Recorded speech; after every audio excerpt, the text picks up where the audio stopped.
Prabhakar enclave సభ్యులందరికీ నమస్కారం. ఈ మధ్యకాలంలో వాట్సాప్ గ్రూపుల్లో చాలా రకాల సంభాషణలు జరుగుతున్నవి, చాలా మెసేజెస్ వస్తున్నాయి. కాకపోతే ఇక్కడ కొంతమంది సభ్యులు మాత్రమే వాట్సాప్ గ్రూపుల్లో యాక్టివ్గా ఉన్నారు. ఇంకా ఎక్కువ మొత్తంలో మెంబర్స్ వాట్సాప్ గ్రూప్లో యాక్టివ్గా ఉంటే బాగుంటుంది అని నేను అనుకుంటున్నాను. ఇక్కడ మన సొసైటీ 1990లో స్టార్ట్ అయింది. 1990 టు 2022 అంటే 32 ఇయర్స్ వరకు కూడా management committee to the Prabhakar enclave nomination బేసిస్లో జరిగేది. 2022లో first time executive committee election, అది మేము ఒక టీంను ఫామ్ చేసిన తర్వాతనే జరిగింది. దాని తర్వాత ఇప్పుడు రాబోయే ఎలక్షన్ సొసైటీ ఫామ్ చేసిన తర్వాత రెండవ ఎలక్షన్. సో మేమేమనుకున్నామంటే సొసైటీలో ఎలక్షన్ లేకపోవడం వల్ల యునానమస్గా ఒక టీంని ఎలక్ట్ చేసుకోవడం, నాట్ ఎలక్షన్, ఒక టీంని ఫామ్ చేసుకోవడం వల్ల చాలా రకాల అవకతవకలు, ఎవరు మానిటర్ చేయకపోవడం వల్ల చాలా రకాల ఇష్యూస్ అనేవి జరిగినాయి. 2022 తర్వాతనే ఇట్లా సొసైటీకి కోర్ట్ కేసెస్ ఉన్నాయని జనరల్ పబ్లిక్కి తెలిసింది. 1 acre ల్యాండ్ 1996లో సేల్ జరిగిందని జనరల్ పబ్లిక్కి తెలిసింది. రోడ్లని ప్లాట్గా కన్వర్ట్ చేసి రిజిస్ట్రేషన్ చేశారని జనరల్ పబ్లిక్ తెలిసింది. గత 2019-20 తర్వాత ఆడిట్ అనేది కంప్లీట్ చేయలేదు అని తెలిసింది. ఇలాంటి విషయాలు ఎలక్షన్ జరిగి యునానమస్గా కాకుండా ఒక అపోజిషన్ ఉండడం వలన ఇట్లాంటి విషయాలు బయట జనరల్ పబ్లిక్కి తెలిసినవి. అంతకుముందు 1990-2022 వరకు యునానిమస్ బేసిస్లో జరగడం వల్ల ఒక కాంపిటేటివ్ స్పిరిట్ లేకపోవడం వలన ఆడిందే ఆట పాడిందే పాటగా జరిగింది. లాస్ట్ ఎలక్షన్లో నేను ఒక వీడియో చేశాను. అందులో చాలా రకాల ఇష్యూస్ని ప్రస్తావించాను. మెంబర్స్ కూడా ఒక యాక్టివ్ పర్సన్ వస్తుండు, కొంచెం డెవలప్మెంట్ జరగచ్చు అని ఎక్స్పెక్ట్ చేశారు. కానీ అన్ఫార్చునేట్గా మా టీం నుండి ఇద్దరమే గెలిచాము. రిమైనింగ్ 5 మెంబర్స్ ప్రోగ్రెసివ్ ప్యానెల్ నుండి గెలిచారు. అందులో ఆ మెజారిటీ ఉన్న 5 మెంబర్స్లో నుండి ప్రెసిడెంట్, సెక్రటరీ, ట్రెజరర్ని నామినేట్ చేసుకోవడం జరిగింది. జనాలు ఇచ్చిన మ్యాండేట్ని రెస్పెక్ట్ చేస్తూ వాళ్ళకి అన్ని రకాలుగా సహకరించినప్పటికీ కూడా వాళ్ళ ఇంటర్నల్ అండర్స్టాండింగ్ లేకపోవడం వలన ఎక్కడి పనులు అక్కడే ఆగిపోయినాయి. ఎలక్ట్రికల్కి సంబంధించిన వాటిలో కూడా టెండర్స్ నుంచి కొటేషన్ తీసుకురావడం నుంచి ప్రతి యాక్టివిటీని దగ్గరుండి చేశాను. కొటేషన్స్ తీసుకొచ్చినాము, 4 దగ్గర నుంచి కొటేషన్ తీసుకొచ్చినాము.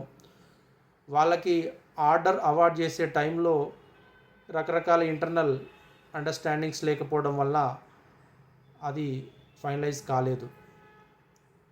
ఇక్కడ నేను ఎవరిని బ్లేమ్ చేయదలుచుకోలేదు. మేజర్గా ఏంటంటే ఒక కాంపిటేటివ్నెస్ అనేది ఉండాలి లీడర్షిప్లో. లేకపోతే ఏంటంటే ఒక అండర్ కాప్ ఆపరేషన్స్ కానీ లేకపోతే అంత ట్రాన్స్పరెన్సీ ఉండకుండా సొసైటీని నడిపించడం జరిగింది. చాలా రకాల డాక్యుమెంట్స్ మిస్ అవ్వడం కానీ, చాలా రకాల అవకతవకలు, చాలా ఏళ్ళుగా ఆడిట్ చేపించకపోవడం కానీ, ఇలాంటి అవకతవకలు జరిగినాయి. ఇప్పుడు నేను చెప్పేది ఏంటంటే ఇది మన ప్రాపర్టీస్, మనం దీన్ని ప్రొటెక్ట్ చేసుకోవాలి, మనం డెవలప్ చేసుకోవాలి. కొంతమంది వాలంటీర్స్ కూడా వాళ్ళు సొంతగా ముందుకొచ్చారు, వాళ్ళ ప్రయత్నాలు వాళ్ళు చేస్తున్నారు. ఒక ఎలక్టెడ్ ఎంసీ గైడెన్స్లో వాళ్ళు ఫర్దర్గా వాళ్ళ కంట్రిబ్యూషన్ చేయడానికి రెడీగా ఉన్నారు. ఈ నేపథ్యంలో ఎవరైతే ఇంట్రెస్ట్ ఉన్నారో వాళ్ళు ముందుకు రండి, సొసైటీని మనం బాగు చేసుకుందాము. ఎవరైతే సీనియర్స్ ఉన్నారో వాళ్ళు వాళ్ళ మంచి సలహాలు ఇవ్వండి, ఎట్లా డెవలప్ చేస్తే బాగుంటుంది అనే రకంగా ఇస్తే బాగుంటుంది.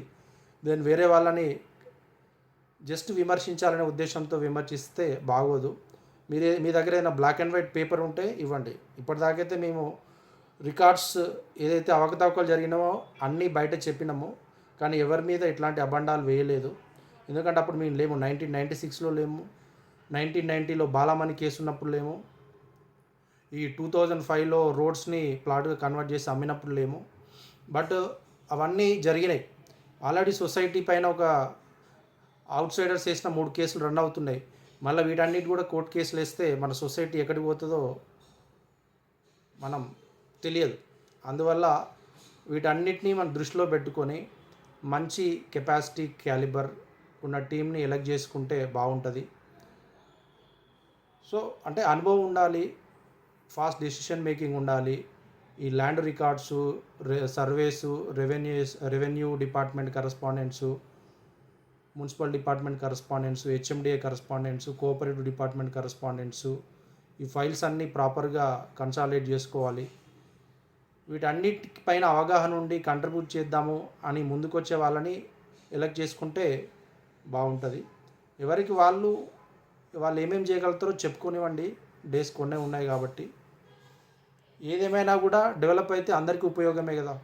ఎవరికి ఇలా మన ఓన్ ప్రాపర్టీస్ అప్రిషియేట్ అయ్యి అక్కడ హౌసింగ్ డెవలప్ అయితే అందరికీ ఉపయోగకరమే కదా. సీనియర్స్కి చెప్పేది ఏంటంటే, మీరు కామెంట్ చేయండి, దాన్ని మేము పాజిటివ్గానే తీసుకుంటాము. క్వాలిటీ పెరుగుతుంది అట్లా కామెంట్ చేయడం వలన, కరెక్ట్ చేసుకుంటారు. టోటల్ మెంబర్స్ కూడా అసలు ఈ మధ్య ద్వారకనాథ్ సార్ కూడా అంతకుముందు ఎప్పుడు పెట్టేవాడు కదా, అన్నీ పెడుతున్నాడు. దానివల్ల అందరికీ అన్ని విషయాలు తెలుస్తాయి.